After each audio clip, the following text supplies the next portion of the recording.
Well, joining me now to discuss the conflict in Israel and Gaza is a TV host and satirist, Bassem Youssef. Bassem, it's great to have you back on the programme. I wish it was under different circumstances. First of all, what is your reaction to what happened on October the 7th? Oh, it was terrible, of course. I mean, we kind of get our news kind of also secondhand because, you know, my wife's family, they live in Gaza. They have cousins and uncles there. And their house also was bombed.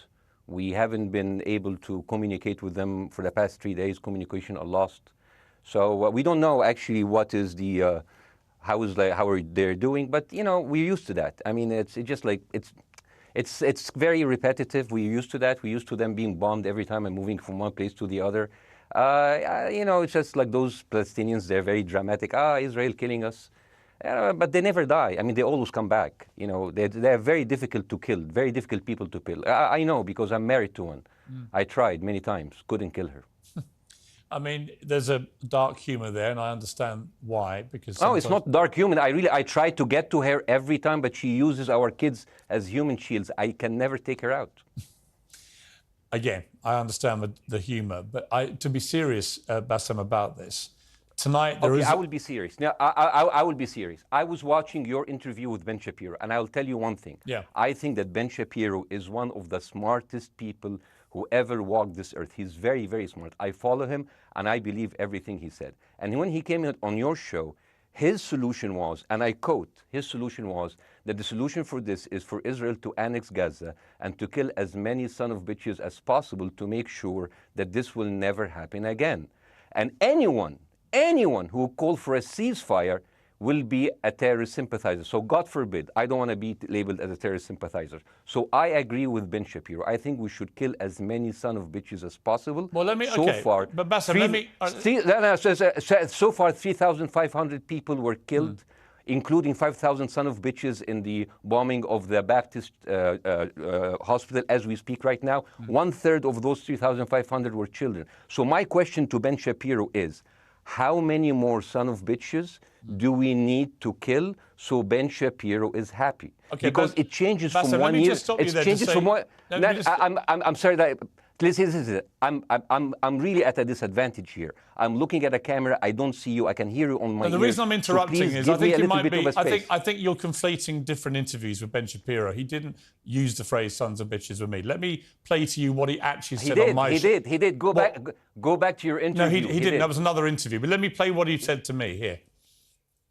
Well, frankly, I don't believe in proportionate response to terrorism. I believe that the way that you stop terrorism is with wildly disproportionate response. That doesn't mean in terms of targeting civilians. It means in terms of killing as many terrorists as humanly possible and allowing them to dictate the terms of engagement by hiding behind civilians in areas that they are supposedly responsible for means that the only option for Israel is to surrender to Hamas's hatred of its own citizens, its willingness to use its own children as human shields. No country worth its salt could ever do that.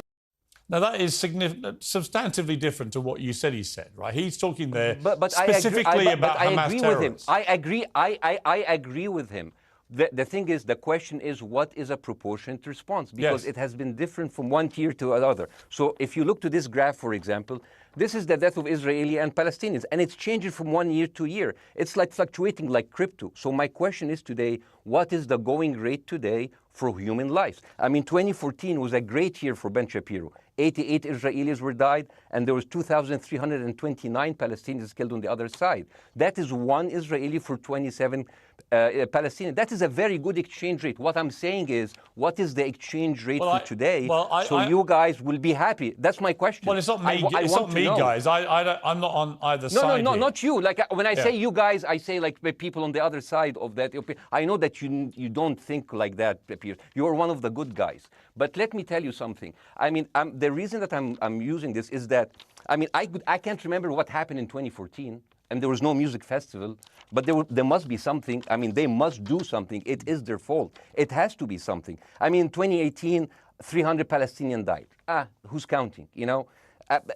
So the thing is, what my question is, let's find what is the exchange rate for human life today so we expect the future death of Palestinians and will be happy to it. My response to that would be this, Bassem. I've thought carefully about this because I think it's very tricky for people like me to immerse ourselves into a conflict where we're not directly involved. And I thought carefully about what I feel about this. I feel that the scale of what Hamas did on October the 7th supersedes anything else I've seen in this conflict, really ever. The savagery, the butchery, the slaughter of 1,300 people, the shooting of babies, the 100%. kidnapping of grandmothers and so on. So if we can agree on that, which I think is inarguable, then the question then becomes, again, about proportion. I don't disagree that there's been a lot of bad stuff on both sides going back historically for decades. But if we agree that this was on a different level altogether, quite deliberately by Hamas, designed to provoke... No, here's my question. Let me ask you a question. And the question, because you raised it earlier about proportion. I honestly don't know what the proportionate response is. I honestly don't. I don't. I've been watching the airstrikes this week thinking... So what's your question? Well, I would ask you, if you were Israel, what would you... If I was Israel? If you were Israel and that had happened to you, what would you think would be the appropriate way for the country to respond?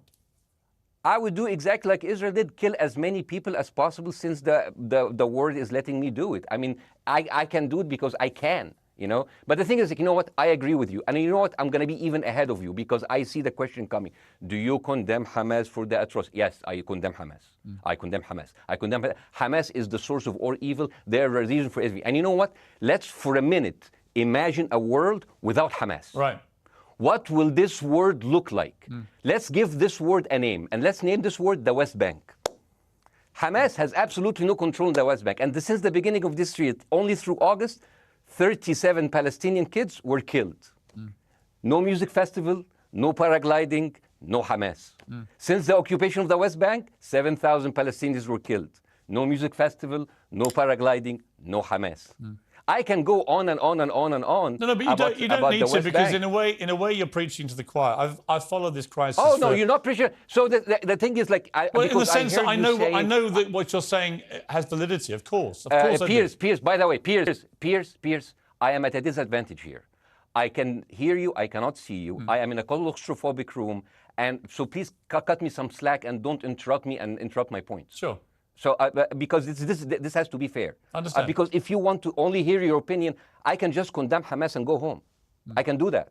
So, do you want to do that, or do you have a much more nuanced conversation? No, I absolutely want to have a nuanced conversation. I wasn't aware I was interrupting you. I thought I was letting you speak. Amazing. So let's. I mean, I would say I really applaud Israel for doing one thing that no military force in the world does. Because I heard Ben Shapiro and I heard Ron DeSantis, and they said Israel is the only military force in the world that warns civilians before bombing them. I mean, how fucking cute. That is so nice of them. So, because with this logic, if Russian troops started warning Ukrainians before bombing their houses, we're cool with Putin, right? I mean, okay, Habibi, you have warned them, go invade. It's fine. You have done your job. I mean, the thing is, and I understand, and I also heard Ben Shapiro talking about Human Shield. So you remember my wife's family, they live in Gaza. So I asked them, I told them, when Israel gives you the nice warning, the cute warning, does Hamas force you to stay in your home so you can be bombed and use as Human Shield? You know what, Hassan here, my wife's cousin, he's a loser, you know. He told me, you know, when I asked him, does that happen? He told me, no. The lying son of a bitch lied to me. I told him, you don't understand. Ben Shapiro and Ron DeSantis keep saying that Israel warned you and Hamas asked you to stay put. So I told you, he's a loser. He never kept a job. He even failed in all of the interviews to become like a Human Shield. I would believe Ben Shapiro. Let me ask you this, Bassem. So let's go with that. No. Let me ask you this. At some point, I must be able to ask you questions. It's not a monologue for you, Bassem. If we agree that for the 14,000 casualties, I mean, who's counting, our Human Shield, does that mean that every single one of those civilians was standing, obscuring a military target behind them? Because that's a lot of weapons. I mean, Hamas is packing. No, of course it doesn't. And look, it doesn't. So there's some collateral damage.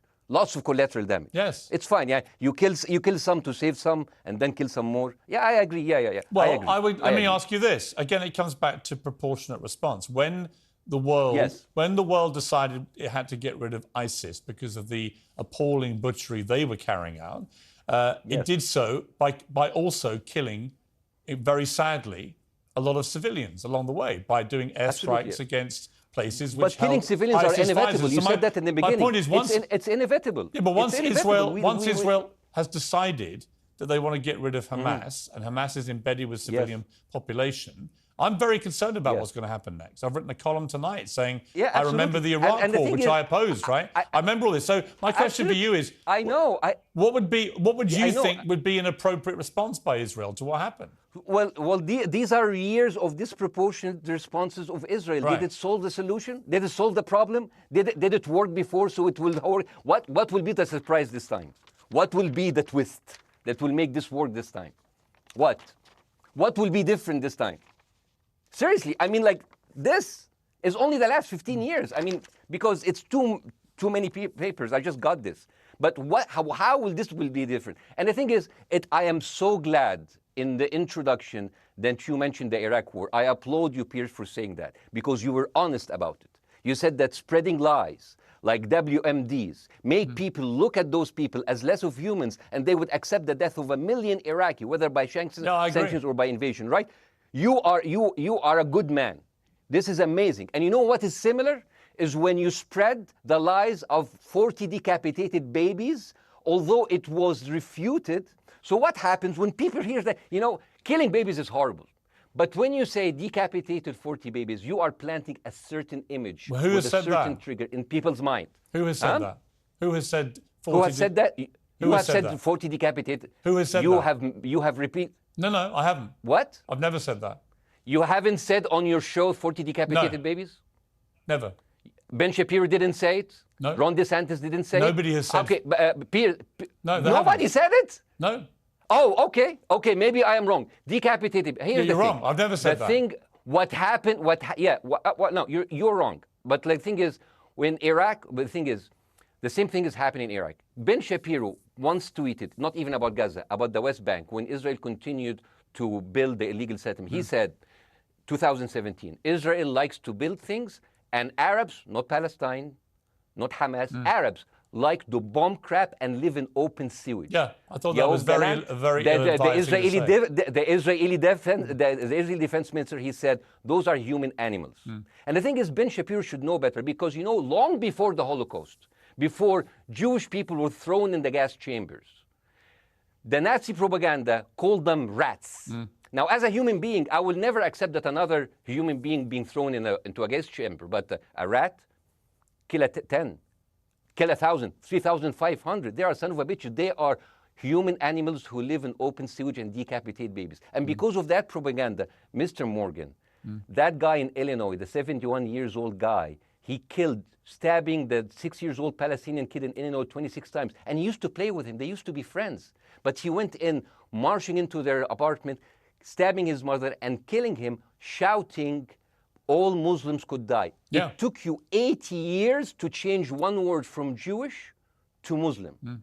And then you transferred your guilt to us and took away our land. Bassem, let me ask you a question. That deal sucks, man. Let me ask you a question. How do we get from where we are now to peace? Well, first of all, you need to change the perception.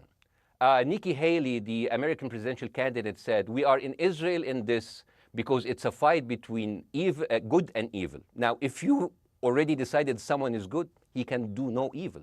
And if you decided someone is evil, it's good to kill them. Killing them is good. You see, and the thing is, it is not like something new. I mean, I look at history and I see, I'm sorry to say this, but Westerners has always dealt like this with indigenous people. You first treated them like savages, Native American, First Nation, Aboriginal. They're savages. Kill all the savages. And then when they're almost extinct, you start feeling sorry for them, like animals. So maybe the solution is that we kill as many Palestinians as possible, so the few of them that remains do not bother you. And maybe Netanyahu, when he lives for another 100 years, he'll become a tree hugger. Let me just challenge you on this. And he will campaign for preserving the three Palestinians. You keep talking about Westerners like me. Okay, so let me return the favor, okay? Hamas is dedicated to the complete eradication of Jewish people. I am not the spokesman for Hamas. I'm not saying you are. Why do you keep... I'm not saying I'm you not are. their spokesman. You're talking to me. I fucking hate them. Bassem, Fuck Hamas. You are Hamas. No, are you happy? You're missing my point. You're talking in a generalized way about people in the West who always talk about Arabs as savages. I don't. No. I'm talking about America. I actually led the campaign. I led the media campaign in this country against the Iraq War. Okay, so I don't see. I don't see people in the Middle East as savages. You are one of the good ones. But what I would say is, I'm talking about you. You're great. No, it's not about me being amazing. great. We love you. It's about the way Hamas behaved on October the 7th was like savages, like a pack of savages. It was the worst atrocity against Jewish people since the Holocaust. There has to be, of course, there has to be a response. They should be eradicated. My question for you is, notwithstanding the history, Bassem, what is the proportionate response? But I don't know. But there's no Hamas in the West Bank, and they're still dying there. So what's your excuse? I don't have any excuse. Okay, what's your explanation? Sorry, my earpiece went down. Listen, I don't make any pretense that this hasn't been a massive problem between Palestine and Israel going back to the mid-40s. We all know this, right? Piers, listen. I'm not saying that you're making excuses, but if you are adopting a certain point of view, you have to at least defend it. I'm telling you, there is no Hamas in the West Bank. What is the excuse? Not your excuse. What is the excuse to kill those people? Well, listen, this question of proportionality is one that... No, answer my question. I've been answering your question. You answer mine. It's actually not my job to answer your questions. It's not. Okay, not your job. Not. I agree with you. I'm more interested in you, who has family in Gaza, who's an Egyptian in the Middle East, right? I'm more interested in what you have to say. Okay, I'm telling you. I think Hamas is the problem, okay? Right. Now, let's say Hamas is removed. Let's Hamas. I'm agreeing with everything. You want me to condemn Hamas? I will condemn Hamas, Hummus, Hassan, everybody. Guys, so wait. I can't hear you. The earpiece. Damn. Okay. Oops. Okay. Yeah. Okay. I do need help. I think. Okay. Just go back. Is he there? Go back. Can you hear me? Okay, go. Thank you, guys. Can you hear, Bassem? Yeah, now I can hear you. Okay. So here's the thing. Can you hear? Okay. So, Israel, let's say, for example, Hamas ceased to exist. Okay? Do you hear me? Yes. Yeah? Hamas ceased to exist today. Now, right now, in Palestine, in West Bank and Gaza, 20% of Palestinians go through Israeli prison system, whether imprisonment, whether interrogation, whether torture. And the rest of them, they live a life of daily loss of land, of homes, of life, and they are suffocated by this. So let me ask you something. If you are a Palestinian living into these conditions for decades, would you sympathize with your oppressor or sympathize with the people who claim they resist them even if they are terrorists? I have made no secret that I think the conditions Palestinians have had to exist under are completely unacceptable. I've said that for years. So the question then becomes, how do you forge peace between two warring parts of that region who, for decades, have approached peace, in my view, with mutual sledgehammers, with no actual desire to have peace? And I think it comes down in the end to great leadership. And I don't think there's great leadership. I don't think, well, hang on, let me make my point. I don't think there's great leadership on either side. Where is the Nelson Mandela figure here to come through all this hatred on both sides? Nelson Mandela? Yeah, where is that figure? Nelson Mandela actually have criticized Israel for being a horrible state. All of the South African activists have actually called Israel.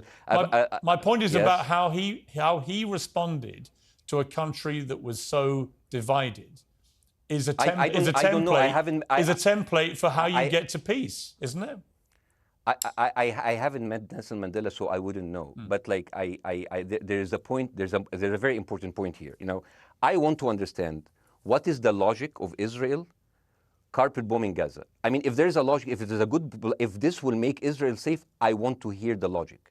So if they continue bombing, what are they hoping to achieve? Well, I think we know what their stated aim is. Their stated aim is to eradicate and wipe out Hamas. They believe Hamas are living predominantly in northern Gaza. They also are aware they're living amongst civilians. So it's an incredibly difficult thing. As I said in my monologue, it is very, very difficult to see how they do this without massive collateral damage. So if I can understand this correctly, basically Israel is doing this to pressure the Palestinian community in Gaza to turn against Hamas. Is that right? I'm sure that's part of it, yes. That's part of it. So this is exactly what terrorist organizations do, because terrorist organizations will have no chance beating a whole nation in battle. So they terrorize and they kill the civilians in order to spread fear and terror so they can turn against their government to change their policy or to resign. You have just compared Israel with ISIS. No, I haven't. I don't see any comparison between It's going to be the headlines tomorrow. Piers Morgan, Israel is ISIS. Only amongst people who weren't listening. The comparison, which is more apposite, is ISIS and Hamas. They are both nihilistic terror groups intent on killing as many Jewish people and others as they can possibly kill. And you can't get peace with people like that. Absolutely. You know what? I'm going to do something that nobody done on your television. You know what I'm going to do on your episode? I'm going to pretend that I'm an Israeli citizen. I'm going to put myself in the place of an Israeli settler in the kibbutz. And I want to speak to my Prime Minister, Benjamin Netanyahu. Mr. Benjamin Netanyahu, I have voted for you because you have promised us peace and prosperity and security. On the 7th of October, those son of bitches Hamas, they went into the fence that is regularly heavily guarded. Usually if there's like a dove that comes close to it, it will be shot. Those people went in and they went for 6 hours before IDF forces was deployed, killing our friends, our families, kidnapping our grandmothers and babies, and went in. I want to ask you, Mr. Prime Minister, after you have fractured the Israeli community and you have fucked our courts, our Supreme Courts, what are you doing with the money being given to you, to the United States? Also, you are carpet bombing Gaza with absolutely no regard to our hostages, our people. I heard a rumor in the kibbutz that you're doing that you let that happen as an excuse to carpet bomb Gaza, so you push them into Sinai. And I didn't believe that. It's like, not my Prime Minister, he can never do that. And then I watched an interview for Danny Ayalon. He was your chief advisor. He was also the Israeli ambassador to the United States. And you know what he said, Mr. Prime Minister?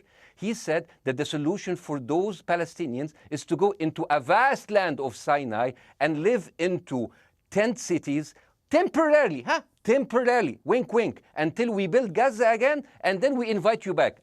يعني عبط احنا بقى. يعني فاهمني؟ We've seen this movie before. So يعني, and when I saw this, I couldn't explain to my fellows in the kibbutz, how come our Israeli government is trading human lives for another piece of land? So as an Israeli citizen, I need to hold my Israeli government accountable. And as an American citizen, I want to know all of these money that we are giving to Israel. We're giving them $4 billion every year. Joe Biden said it's the best investment America ever done. Well, if I am in the place of Joe Biden, I would say, sorry, don't speak. I would say, if I was Joe Biden, I would go down and whisper in the ears of Netanyahu and tell them, I hate bad investments. They haunt me, like Littlefinger in Game of Thrones. But the thing is, this is the problem. Israel always victimizes itself, and I have never seen a victim putting their oppressor under siege and bombing them 24/7. Israel wants you to believe that they are the victim.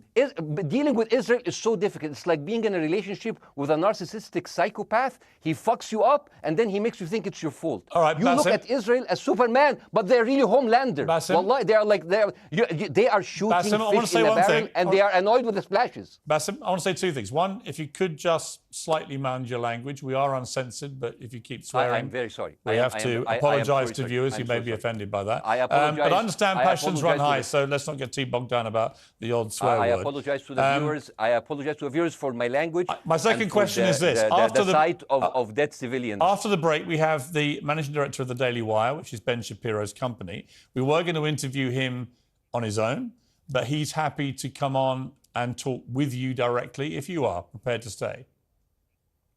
Well, of course, I can stay, but again, I am... Fuck. I am in a disadvantage, and I would like to have my space to respond. Okay, we'll come back after the break. Because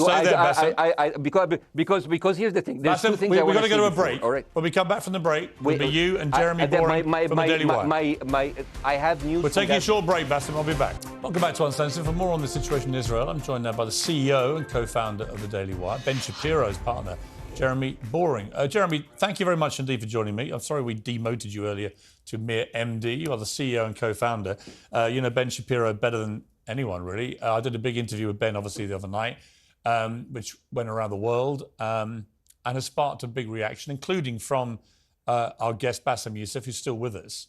First of all, you've been listening to Bassem and what he's been saying. What's your response? Well, first of all, I make it a point not to speak for Ben Shapiro. He's got a 20 IQ points on me and speaks for a living professionally, so he's much better prepared to defend himself. But as his business partner, as his best friend, I do feel like I have to respond to the things that Bassem was just saying.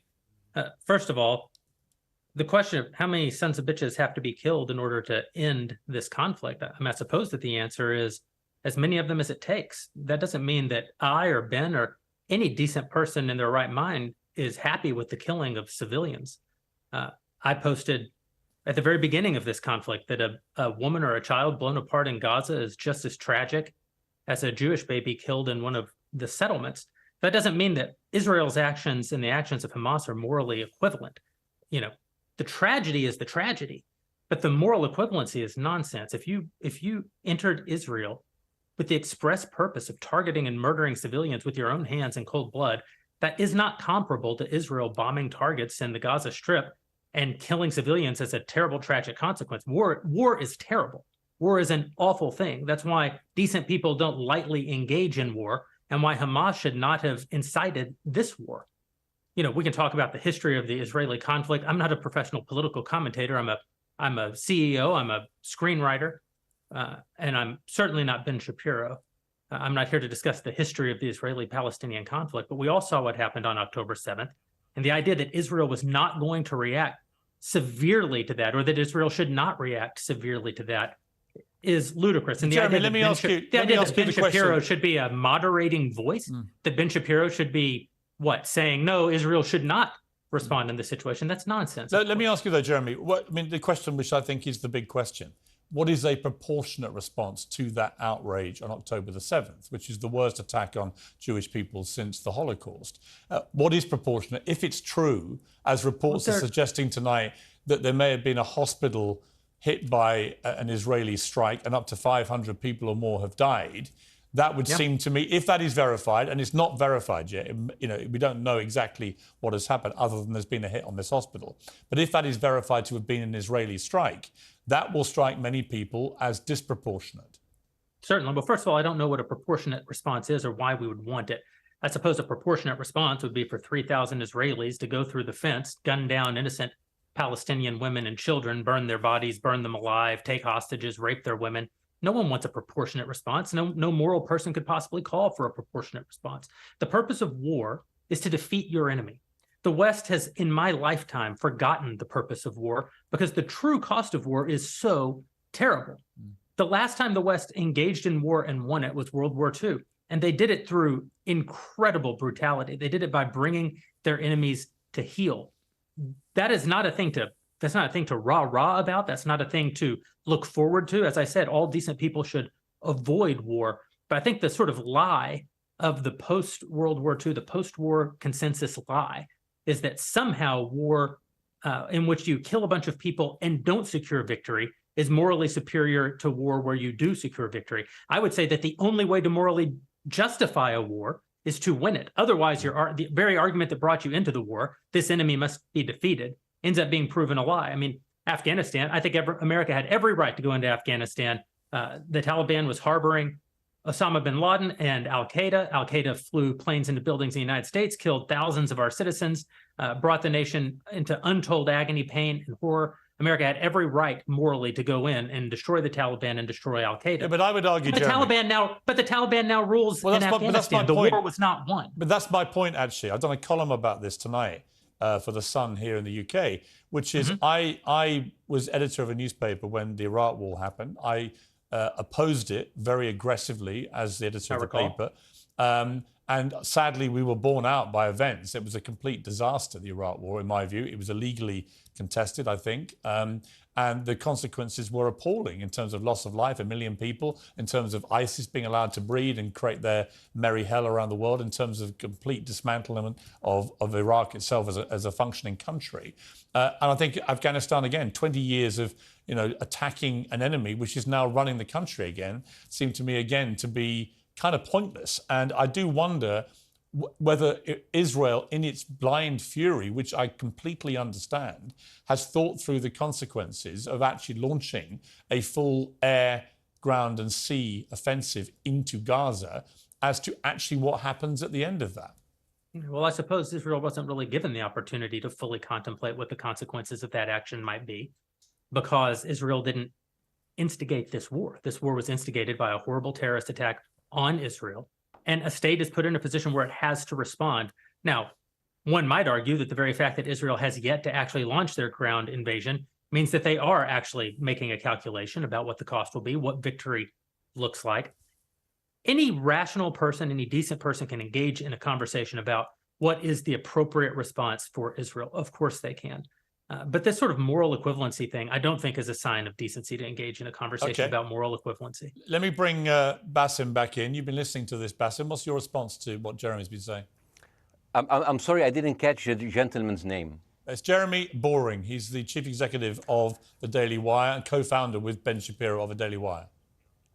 Hi, Jeremy. Please say hello to Ben Shapiro, and please tell him that I do think he is the smartest person to ever walk the earth. Thank you so much. So, as a response to Jeremy, I agree with everything you said. I mean, what is disproportionate? I mean, he just used the examples from Second World War and America, showing that civilian casualty is, I mean, I heard his voice. He was very sad, and as he was telling us, it is so inevitable to kill so many civilians because it's something that we cannot avoid. I hear the sadness in his voice, and I know that it's a very difficult decision to kill all of these civilians because that's for a higher cause, and I understand. But my question, I have two questions. The question is, how can you justify the killing in the West Bank where Hamas does not exist? And if the disproportionate response during over all of these years have actually worked, what will be new this time that did not happen before? I just want to. That was my question. Okay, that was my question. I'm gonna. Okay. So now, if I ask the question, can I say something on my side? Well, a little bit personal? Bassem, with respect, a little bit personal. Bassem, with respect, I gave you half the show to have your side. Jeremy's had a lot less time. I am going to have to You move want me on. to leave? Bassem, I'm going to have to let you go because we've been on air with you for 40 minutes. Okay. Now. Bye bye. Right? But listen, bye.